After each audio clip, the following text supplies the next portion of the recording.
स्वागत है आपका हमारे खास प्रोग्राम कहता है वोटर में। जयपुर लोकसभा क्षेत्र में फिलहाल हम मौजूद हैं। जयपुर के अंदर यहाँ का जो आम वोटर है क्या सोचता है, इन तमाम मुद्दों को लेकर के फिलहाल हम जयपुर में मौजूद हैं अजमेरी गेट पर। अजमेरी गेट वो खास जगह है जो कि लोकेटेड है जयपुर के बिल्कुल सेंटर में। इसे जयपुर का दिल कहा जाता है। ऐसे में जो समाज सुधारक हैं, वे लोग जो NGO से जुड़े हुए हैं, लगातार बातचीत करते हैं आम आदमी के लिए। वो लोग यहाँ मौजूद हैं, इनसे बातचीत करेंगे, इनके दिल में क्या है, इनके मुद्दे क्या हैं, इनकी चुनौतियाँ क्या हैं, इन तमाम चीज़ों को लेकर के चर्चा करेंगे और जानने की कोशिश करेंगे कि यहाँ पर जो सामाजिक कार्यकर्ता हैं उनका दिल क्या कहता है, सामान्य वोटर हैं उनका दिल क्या कहता है, इनके दिल में क्या है, मुद्दे क्या हैं, लोकसभा चुनाव में जयपुर से क्या मुद्दे हावी रहेंगे, कौन सी चीज़ें भारी रहेंगी। बातचीत करते हैं। आपका नाम जानना चाहेंगे? मेरा नाम मोहम्मद फैयाज खान है। फैयाज साहब, क्या मुद्दे रहेंगे लोकसभा चुनाव में जयपुर से? लोकसभा चुनाव में सबसे बड़ी बात जो है चुनाव के अंदर कि हमेशा काम को देख के ही वोट दिया जाता है। ये ऐसा चुनाव है जिसमें काम का कोई भी औचित्य नहीं है और वोट मांगने को चले आ रहे हैं। ये बहुत ही बड़ी बात है कि वोट किस आधार पर मांग रहे हैं ये लोग समझ ही नहीं पा रहे। तो हम ये चाहते हैं कि जो विकास का काम है उसको पूरा करने के बाद आपका राइट्स बनता है उसमें वोट मांगे, लेकिन ये चुनाव ऐसे हैं कि बिना वर्क किए हुए वोट मांग रहे हैं। इसका बड़ा खेद है। बिना काम के वोट नहीं मांगा जाना चाहिए, तर्क देना चाहिए, काम अच्छा करो फिर वोट मांगो। आपका नाम बताइए। संजय राव का। क्या लगता है क्या मुद्दे होने चाहिए? मुद्दे सफाई के लिए है। एक तो यहाँ पे पूर्व जो रामचरण जी बोरा साहब थे, उन्होंने कभी भी अपने क्षेत्र में कोई विकास का काम नहीं किया और हम यही चाहते हैं कि नया सांसद चुन के आए। तो इसलिए हमारी इच्छा यही है कि नए सांसद का गठन किया जाए। नया सांसद जो हो सफाई पर काम करे, जनता के बीच में रहे। आपका नाम जानना चाहेंगे? इसी राहुल मेरा नाम है। राहुल साहब, क्या लगता है, आप लंबे अरसे से काम कर रहे हैं समाज सुधार के लिए, लोगों से बातचीत करते हैं, जयपुर में क्या लगता है सियासी माहौल कैसा है, क्या होना चाहिए? मुझे ऐसा लगता है कि आज देश का संविधान खतरे में है, देश का प्रजातंत्र खतरे में है और देश की एकता खतरे में है।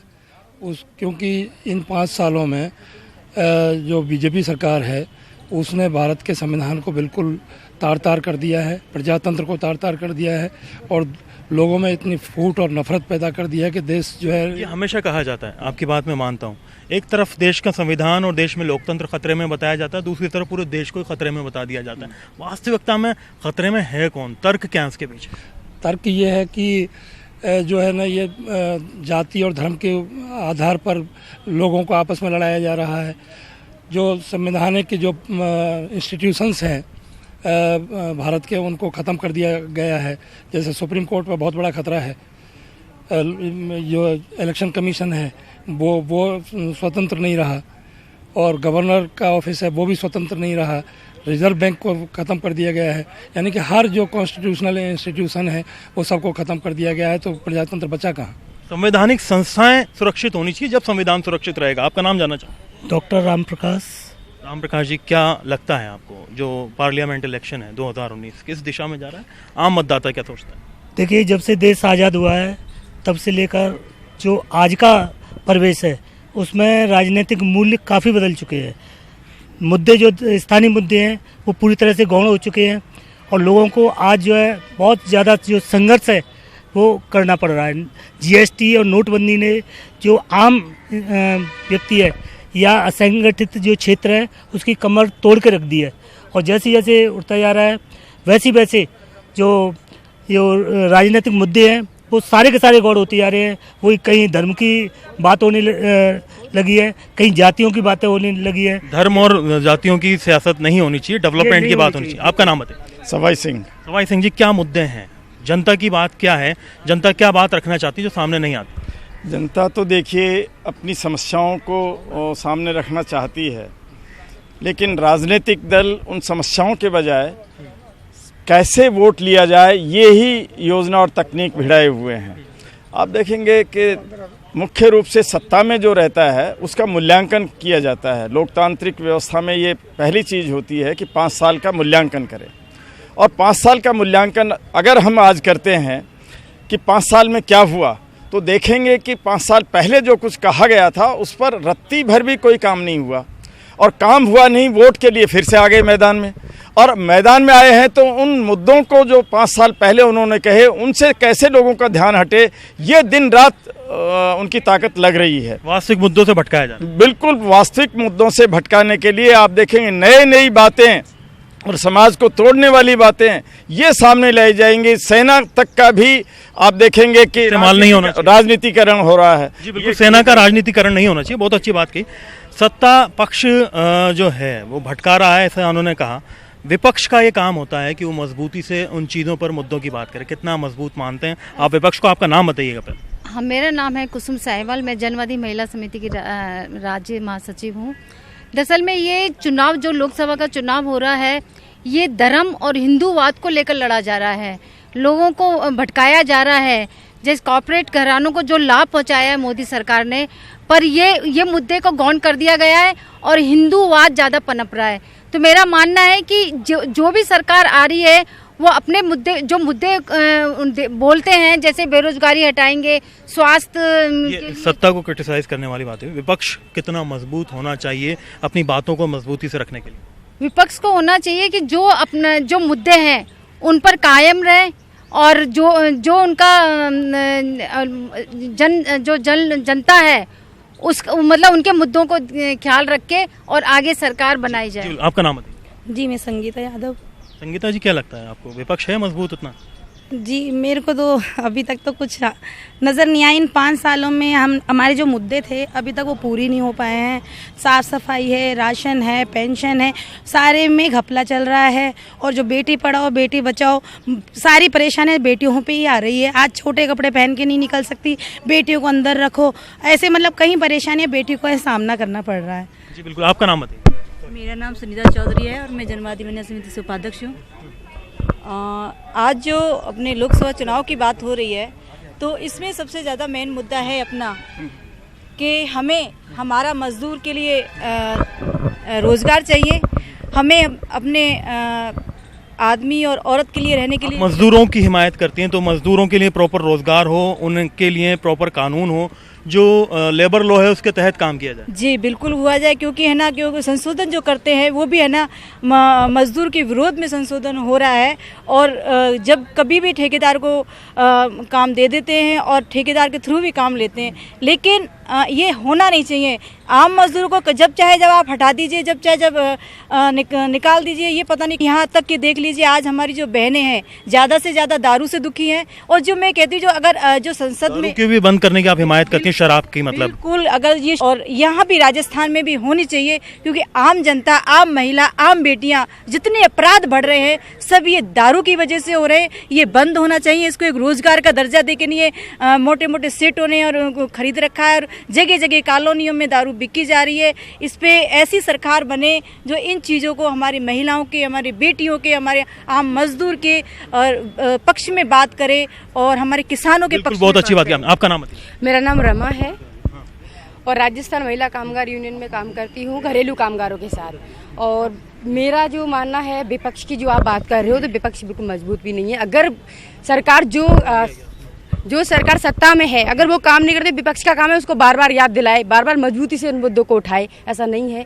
और जो हम लोग जो मजदूरों के साथ काम करते, घरेलू कामगारों के साथ, उनके साथ बहुत ज्यादती होती है, घर के अंदर मारा पीटा। कुछ भी आपको लगता है कि सेलेक्टेड मुद्दों को चूज करके अपने हिसाब से विरोध करता है? आम जनता के उसमें जो मुद्दे होते हैं कितने शामिल हो पाते हैं?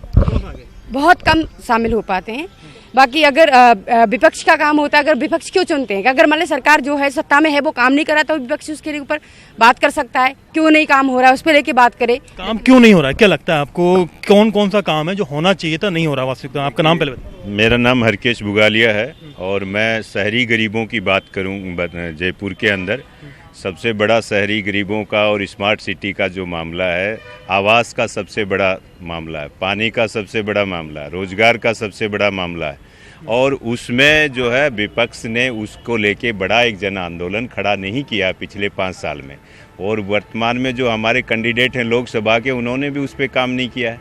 और 45 साल में सबसे बड़ी बेरोजगारी की मार महानगरों में आम गरीब आदमी महसूस कर रहा है और असुरक्षा बड़ा महसूस कर रहा है। तो हमको लगता है ये जन मुद्दे हैं, इनके ऊपर विपक्ष और पक्ष को दोनों को ध्यान देना चाहिए। जी बिल्कुल, पक्ष और विपक्ष दोनों को ध्यान दिया जाना चाहिए। जिस तरह के मुद्दे हैं, आमतौर पर आप अगर इंटेलेक्चुअल लोगों से बातचीत करते हो, सामाजिक कार्यकर्ताओं से बातचीत करते हो, बहुत ही सच्चाई के साथ में वास्तविक मुद्दे जनता के निकल करके सामने आते हैं। कोशिश यही करेंगे कि और मुद्दे निकाल करके सामने लाएं। फिलहाल छोटे से एक ब्रेक का वक्त हो चला है, लेते हैं छोटा सा ब्रेक, जल्दी हाजिर होते हैं। हमारा खास प्रोग्राम कहता है वोटर। फिलहाल हम जयपुर में मौजूद हैं। जयपुर लोकसभा क्षेत्र में हम कुछ इंटेलेक्चुअल्स से बातचीत कर रहे हैं। वो लोग जो समाज से जुड़े हुए हैं, सामाजिक मुद्दों से जुड़े हुए हैं, लगातार लंबे अरसे से इन मुद्दों पे बातचीत करते हैं। चुनाव में हर बार जनता को चेताते हैं, सियासी दलों को चेताते हैं, उनसे बातचीत करते हैं और जनता की हिमायत की बातचीत करते हैं। आपका नाम जानना चाहेंगे जरा? Mohanlal Bairwa, social activist. बैरवा साहब, क्या मुद्दे हैं लोकसभा चुनाव? सर, मैं 2 पंक्तियों के साथ अपनी बात शुरू करना चाहूँगा।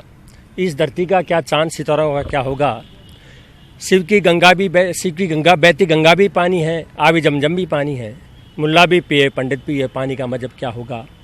जो करे कौम का बंटवारा रह भरवा कौम का ढोंगी है। अरे इन फिरका प्रस्तों से पूछो, क्या सूरज नया उगाओगे? एक हवा में सांस सबकी का हवा भी नहीं चलाओगे। मैं मोदी जी का बहुत बड़ा प्रशंसक रहा हूँ 2014 के चुनाव में। मोदी जी का प्रशंसक इसलिए रहा था कि उन्होंने कहा था कि हमारा 56 इंच का सीना है, पाकिस्तान थर थर कांपेगा। उन्होंने कहा था कि पेट्रोल 35 रुपये ले आएंगे। उन्होंने कहा था कि बेरोजगारी खत्म कर देंगे। उन्होंने कहा था कि 2 करोड़ रोजगार हर साल देंगे। उन्होंने कहा था कि 100 दिन में काला धन वापस आ जाएगा। उन्होंने कहा था कि 15 लाख प्रत्येक के खाते में डाले दिए जाएंगे। लेकिन 5 साल का लबलो अब अगर हम देखें तो 5 साल का रिजल्ट मोदी जी के मैं किस मुँह से किस बात की तारीफ करूं। उल्टा हो ये रहा है कि 5 साल के जो मुद्दे उन्होंने उठाए थे, बहुत अच्छे जनता के मुद्दे थे, जनता बड़ी खुश थी कि अच्छे दिन आने वाले हैं। लेकिन अभी इन्होंने पुराने मुद्दे छोड़ दिए। और पुराने मुद्दों के अगर हम जैसे कोई लोग सामाजिक कार्यकर्ता, हम किसी राजनीतिक दल के लोग नहीं है, लेकिन हम उन बातों की बात करते तो कहते हैं आप देशद्रोही हैं। ये से नई छिपे पैदा हुई है और अब इसको पूरे चुनावी मुद्दे को, पुराने मुद्दे छोड़ते हुए अब कह रहे साहब देश खतरे में है और पाकिस्तान से बहुत बड़ा खतरा है, पाकिस्तान को सबक सिखाना, इसलिए दोबारा वोट दीजिए। ये दोबारा वोट की बात कही आपने, जो बंटवारा नहीं होना चाहिए, मुद्दे जो वास्तविक थे, वादे थे, वो पूरे होने चाहिए। आपका नाम जानना चाहिए? मेरा नाम शैलेंद्र अवस्थी, शिल्पी। शैलेंद्र जी, क्या लगता है जो बातें की गई थी और जो नतीजे हैं वो कहीं ना कहीं अलग अलग दिख रहे हैं? बहुत ज़्यादा फर्क हो गया है राजनीति में, देश की राजनीति में। अवमूल्यन होता जा रहा है, नैतिक स्तर कहीं नहीं रहा। कोई भी किसी से कम नहीं रहना चाहता है गलत सलत बोलने में या बंटवारा करने में। और एक कंपटीशन हो रहा है कि कौन किससे ज़्यादा गलत शब्दों का इस्तेमाल करेगा या लोगों की भावनाएं भड़का सकता है। कुछ लोग इसके खिलाफ लगे हुए हैं और लगातार लगे रहे हैं। मोदी जी ने, राहुल जी ने या जो भी पार्टियां हैं, इन लोगों ने, सबका उद्देश्य एक ही होना चाहिए था, एक ही है कि वो देश के विकास की, जनता के विकास की बात करें। लेकिन ये सभी लोगों के लिए कहता हूँ मैं कि मुद्दों से हट जाते हैं और लोगों को बांटकर सिर्फ वोट की राजनीति में आ जाते हैं और ये निहायत गलत है। लोगों को बांटना, हमारा संविधान जब सबको समानता का अधिकार देता है तो उसकी अनुपालना होना ही आवश्यक है। और अगर उसको नहीं मानते हैं तो हम संविधान की अवहेलना करते हैं, उसके खिलाफ काम करते हैं, वो कोई भी पार्टी हो, कोई भी व्यक्ति हो। आज की स्थिति ये है कि उसको संविधान का माहौल सा उड़ाया जा रहा है। आचार संहिता लगी हुई है, जो भी नियम कायदे हैं उनके लिए उनका भी पालन ठीक से नहीं हो रहा है और इसमें कोई भी पीछे नहीं रहना चाहता है।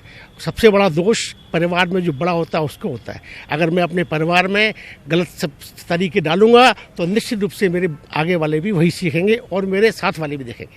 तो इसका दोष बनाए किसी के नाम लिए मैं कहना चाहता हूँ जो बड़े लोग हैं उन लोगों ने राजनीति के स्तर को गिरा दिया है। वो उनको मेंटेन करना चाहिए था, उनकी भाषा, उनके तौर तरीके, उनके काम। क्या लगता है आपको, जिस तरीके की बातचीत की जा रही है, जो चर्चाएं की जा रही हैं, कि कहीं ना कहीं जो वास्तविक मूल्य हैं वो गिर गए हैं? जो देश को बढ़ाने वाली चीज़ होनी चाहिए, उसमें सबको साथ होना चाहिए। ज़बरदस्ती का ना तो क्रिटिसाइज़ किया जाए ना बर्दाश्त किया जाए, ऐसी स्थिति होनी चाहिए। नहीं, ऐसी स्थिति होनी नहीं चाहिए, लेकिन बनाई जा रही है ऐसी स्थिति। आज अगर हम बड़ी अजीब सी हालत हो गई कि अगर हम सरकार की आलोचना करते हैं तो इसको देश की आलोचना समझ लिया जाता है। बहुत ही अजीब सी स्थिति हो गई है। तो और इस स्थिति के चलते बहुत से लोगों ने तो ऐसा लगता है अच्छे काम होते हैं उनको हम अप्रिशिएट भी नहीं कर पाते, इसी चीज़ की नहीं कर पाते। अपना मुंह बंद करना चाहिए, जो अच्छा काम करना, हाँ बिल्कुल करना चाहिए अगर अच्छा हो तो। लोगों ने अपने मुंह बंद कर लिए इस डर से कि कहीं ऐसा ना हो कि हमारे ऊपर कुछ देशद्रोही का ठप्पा लग जाए। यानी बहुत अजीब सी स्थिति हो गई है, तो कुछ समझ में नहीं आता। पहले ऐसा नहीं होता था कभी। रशीद साहब, आपका नाम बताइए। राम अवतार बैरवा। क्या लगता है, देश जबरदस्ती का अंधभक्त और राष्ट्रभक्तों में बटा जा रहा है? सबसे पहले तो देश के ऊपर वही राज करेगा जो मानवता की बात करेगा और महापुरुषों का सम्मान करेगा। ना कि धर्म के नाम। किस तरह के महापुरुष? महापुरुषों के अंदर किसी को देख लो, भगत सिंह जी को देख लो, चंद्रशेखर आज़ाद को देख लो, बाबा साहब भीमराव अम्बेडकर को देख लो। जी बिल्कुल, बहुत अच्छी बात किया। आपका नाम बताइए। घनश्याम कोतवानी। घनश्याम जी, क्या मुद्दे होने चाहिए? देखिए, इस बार जो चुनाव हो रहे हैं ये मुद्दा विहीन हो रहे हैं। बिल्कुल जो जनता के मुद्दे हैं उनको बिल्कुल उठाया नहीं जा रहा। देश में विकास की बात का कोई नहीं बात कर रहा, बेरोजगारी की कोई बात नहीं कर रहा। और जो बेरोजगारी हो रही है, एक तरफ देश के प्रधानमंत्री ये कहते हैं कि पकौड़े तल लो, पकौड़ों का ठेला लगा लो, एक तरफ कहते चाय का ठेला लगा लो, दूसरी तरफ जयपुर में नगर निगम जेडीए जितने भी हैं ये थड़ी ठेले वालों को लगाने नहीं देते, कोई रोजगार करने नहीं देते इनको। एक तरफ रोजगार है नहीं और दूसरी तरफ ये मुद्दे विहीन जो सरकारें चल रही है, तो इनको बदल देना चाहिए। आपका नाम जाना? डॉक्टर मोहम्मद इकबाल। इकबाल साहब, क्या लगता है, क्या स्थिति, अगर आप एनालिसिस करते हैं पूरे चीज़ों को, तो किन किन चीज़ों को किस तरीके से? देखिए, मैं जो है अच्छी बात से शुरुआत करना चाहूँगा। अच्छी बात जो एक नज़र आई, सिर्फ नज़र आई, वो ये है स्वच्छ भारत आंदोलन। इसको अप्रिशिएट किया जाना चाहिए कि एक नई शुरुआत हुई है कि भाई साफ सुथरा हो। हमारे मुल्क के अंदर जो एक बना हुआ है पूरी दुनिया में परसेप्शन कि भाई गंदा हिंदुस्तान, कचरे वाला ढेर, आप चाहे शुरुआत तो कीजिए, अच्छी हो।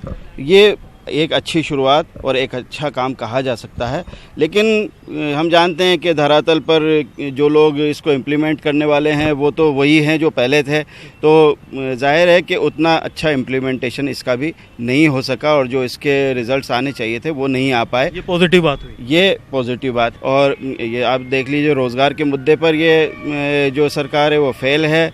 और आप देखें सांप्रदायिकता के मुद्दे पर तो सबसे ज़्यादा देश को बांटने वाली ये एक बड़ा देखा जाए दुखती रह गया। आप कितनी बातचीत कर लें विकास की, सारी चीज़ों की, लेकिन अंत में वो पोलराइजेशन मजहब के आधार पे हो ही जाता है। बिल्कुल, तो जनता खुद ही भूल जाती है अपने मुद्दे। मजहब के आधार पर पोलराइज किया गया है, पूरे योजनाबद्ध तरीके से पोलराइज किया गया है। और लोगों, असल में राजनीति इसी चीज़ की हो रही है कि लोगों को बांटो और वोटों को आइसोलेट करके एक तरफ के वोट ले लो, बाकी लोगों को नेग्लेक्ट कर दो, और खुले रूप से कहा जा रहा है कि तुम्हारे वोट नहीं चाहिए। ये एक अजीब सी स्थिति हो गई है। हमारा संविधान जो धर्मनिरपेक्षता की गारंटी देता है उसकी धज्जियां उड़ाई गई हैं और संविधान की हिफाजत होनी चाहिए। और जो विपक्ष है उसने अपनी भूमिका नहीं निभाई है। जिन मुद्दों को मजबूती से विपक्ष को उठाना चाहिए था, उन मुद्दों पर विपक्ष खामोश रहा, लोगों को मारा जाता रहा, हत्याएं होती रही, लिंचिंग होती रही, विपक्ष कुछ नहीं बोला।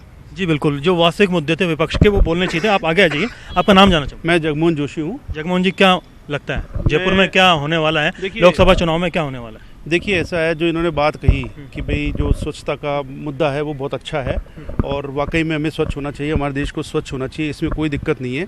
सरकार ने कई तरह के टैक्सेस भी लगाए उसके ऊपर, लेकिन देखा जाए तो जो आदमी स्वच्छता का काम कर रहे हैं, जो दलित स्वच्छता का काम कर रहे हैं, वो जो स्वच्छता का काम कर रहे हैं उनके लिए अभी तक कुछ नहीं हुआ है। वो अभी भी गटर के अंदर बेचारा बिना ग्लव्स के उतरता है। कहने का मतलब जो सफाई कर्मी हैं, जो लोग वास्तविकता में हमें साफ रखे हुए हैं, उनके लिए नहीं। बिल्कुल सही बात कर रहे हैं कि जो जिनके लिए काम होना चाहिए, जिनका विकास होना चाहिए था असल में, उनका नहीं हो रहा। दिखती हुई सड़क, चमकती हुई सड़क दिख रही है, बहुत अच्छी बात है, लेकिन उसके साथ में उस तबके का भी विकास पूरा होना चाहिए था। 8 घंटे के काम के अधिकार को अभी तक नहीं दिया गया है। जो हमारा आदमी है वो सुबह 8 बजे से लेकर के रात को 12 बजे तक काम करता है, उसका कुछ भी ओवर टाइम वगैरह नहीं दिया जाता। हम काम प्राइवेट सेक्टर के जो लोग हैं, बड़ा तबका है, देखिए सरकारी नौकरियों की बात कही जाती है, ऐसा तबका जो कि प्राइवेट जॉब्स करता है, उसकी जॉब की सिक्योरिटी नहीं होती है, उसका टाइम तय नहीं होता है, उसकी सैलरी तय नहीं होती। ये मुद्दे वाकई क्या लगता है लोकसभा चुनाव में उठेंगे, कोई गौर करेगा इनके ऊपर? देखिए, एक मुद्दा तो बहुत अच्छा उठा है कि अभी जैसे 22 लाख नौकरियां देंगे, ठीक है ना। मैं कोई कांग्रेस का समर्थक नहीं हूँ, लेकिन फिर भी मैं कह रहा हूँ ये मुद्दा अच्छा है, कम से कम लोगों को ये बताने के लिए कि हाँ भी मुद्दे की राजनीति होनी चाहिए। जी बिल्कुल, मुद्दे की राजनीति होनी चाहिए। मौका मिले। आपका नाम बताइए। महेश कुमार अग्रवाल। महेश जी, इधर आइए आप छाया में थोड़ा सा, आप बताइए क्या मुद्दा है? मुद्दा जो स्वच्छ भारत अभियान के तहत जो भी कार्य किए एप्रिशिएट करने वाले थे और उनसे जनता को बहुत अच्छी राहत भी मिली, पर जिस तरीके से उन्हीं सफाई कर्मियों के साथ दुर्व्यवहार किया गया, उन्हीं लोगों को नौकरियों से बर्खास्त किया गया, उन लोगों के उसी समाज को आगे बढ़ने से रोका गया, उसके लिए वंचित और पीड़ित जो वर्ग है उसको उस तरीके से अवसर मिलने चाहिए थे और उन लोगों के साथ जो जास्ती हो रही है उसके लिए इसमें सरकार आवाज उठानी चाहिए। गलत बात है। आपका नाम बताइए। देवाशीष दत्ता। क्या लगता है आपको? मेरे लगता है देश में जो चल रहा है ना अभी, ऑथेंटिक पोजीशन जो है ना बहुत अच्छा बुरा तरफ में चल रहा है। मैं एक स्ट्रीट हॉकर हूँ, तो हमारे हिसाब से हम देख रहा हूँ जो हम लोग तो संगठित तो नहीं है, असंगठित जो है उनका हालत बहुत ख़राब है जीएसटी में नोटबंदी का बाद। और जात पात धर्म श्रम लेकर के जो चल रहा है वो भी खतरनाक तरीके से जा रहा है देश में। जो वोट डालता है जब आम मतदाता, आपको लगता है कि ये मुद्दे उसके जहन पर कहीं असर करते हैं? जी हाँ, बिल्कुल करते हैं साहब। जब आप वोट डालने जाते हैं तो सोचते हैं कि हमारा देश कुछ ना कुछ प्रोग्रेस करेगा, अब इसलिए विचारधारा करते हैं। अब हमारे देश की सफाई का अभियान चल रहा है, हमारे शहर का अभियान चल रहा है, लेकिन विचारों के अभियान के विचार अपने विचार सही करो, विचारों को स्वच्छ करो, इसका कोई अभियान ही नहीं है। विचारों की स्वच्छता का अभियान चलना चाहिए। मैं एक छोटी सी बात कहना चाहता हूँ कि सुप्रीम कोर्ट ने एक बहुत बड़ा फैसला दिया था समान वेतन का, समान काम का समान वेतन। लेकिन अगर वो प्राइवेटाइजेशन भी करना चाहते हैं तो समान वेतन होना चाहिए, बस भले वो सरकारी चलाए चाहे प्राइवेट चलाए, कम से कम उनकी तनख्वाह बराबर होनी चाहिए। जो एक जितनी मेहनत करे आदमी उतना पैसा मिल जाए। बिल्कुल बराबर। आप महंगाई करना चाहो कर दो, लेकिन तनख्वाह उतनी दो कि इस महंगाई में सर्वाइव कर ले। कहते हैं भी सरकारी आदमी काम नहीं करता कह करके मतलब आप प्राइवेट करे जा रहे हो, तो प्राइवेट करे तो आपका ये तो मुद्दा नहीं है ना कि है ना जो तनख्वाह कम की जाए। आपका मुद्दा वो काम नहीं कर रहा, तो काम तो प्राइवेट भी कर रहा है, सरकारी भी कर रहा है, तो तनख्वाह तो बराबर दो। काम की बराबरी होनी चाहिए। आपका नाम बताइए। हीरालाल बैरो मेरा नाम है। मैं कहना चाहता हूँ जहाँ पर आप संविधान को खत्म कर रहे हो तो वहाँ सभी लोगों का अधिकारों का हनन हो रहा है। मैं कौन कर रहा है खत्म संविधान? ये वर्तमान गवर्नमेंट कर रही है, जो भी जैसे उदाहरण दीजिए कैसे संविधान खत्म कर रही है। नाम बताइए कैसे खत्म हुआ संविधान? संविधान इस तरह से खत्म हो रहा है, भाईचारा सबका खत्म किया जा चुका है। वो तो एक अपने हमारे आपस की बात है कि हम आपस में भाईचारा कैसे बढ़ाएं। और ईवीएम से छेड़छाड़ करके, सीना ठोक करके, सीना जोरी करके, ये भी इलेक्शन कमीशन खारिज कर चुका है। इलेक्शन कमीशन उनका है, सारी संवैधानिक संस्थाओं का तो उन्होंने मिसयूज कर रखा है। उनको काम ही नहीं करने दे रहे, चाहे रिजर्व बैंक को क्यों नहीं हो। संवैधानिक संस्थाओं को नुकसान। आपका नाम बताइए। मेरा नाम कय्यूम इब्राहिम है। कय्यूम साहब, क्या मुद्दे होने चाहिए? मुद्दे तो देखिए साहब, जो बेरोजगारी है, जो परेशानी जो चल रही है, आज का माहौल जो चल रहा है, आज का जो सांप्रदायिक माहौल चल रहा है, ये माहौल खत्म होना चाहिए। आपका नाम बताइए। मेरा नाम है खालिद जयपुरी। हसरत जयपुरी के क्या लगते हैं आप?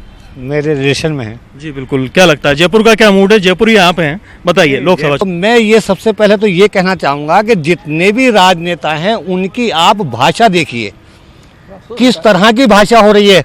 ये पता नहीं चल रहा कि लोग पाकिस्तान से राजनेता यहाँ की आवाम को डरा रहे हैं या वो खुद डर रहे हैं। जो चुनाव के पीरियड के अंदर पाकिस्तान को ले लेके आते हैं बार बार। चुनाव हिंदुस्तान में हो रहा है, बात पाकिस्तान की कर रहे हैं, मुद्दों से भटकाया जा रहा है। कहता है वोटर में जो जयपुर से आम जनता के हमने यहाँ पर ख्यालात लिए हैं, उनसे बातचीत की है, जानने की कोशिश की है कि यहाँ पर आम पब्लिक, समाज सेवा से जुड़े लोग, अलग अलग तबके में लंबे अरसे से काम कर रहे लोगों के मुद्दे क्या हैं, वो क्या सोचते हैं। समाज सुधार की बात करते हैं, क्रिटिसिज्म भी करते हैं। जाहिर सी बात है जो सत्ता में होता है उसको क्रिटिसाइज़ किया जाता है, इसलिए लोग उम्मीद भी उन्हीं से करते हैं जिनके हाथ में पावर है, जो कर सकते हैं। फिलहाल जनता के जो मन में था वो हमने आपके सामने रखा, बातचीत की। कहता है वोटर में फिलहाल जयपुर से इतना ही। मुझे अपने सहयोगी अमनदीप सिंह रंधावा के साथ में दीजिए इजाज़त। अरबाज अहमद, जयपुर से।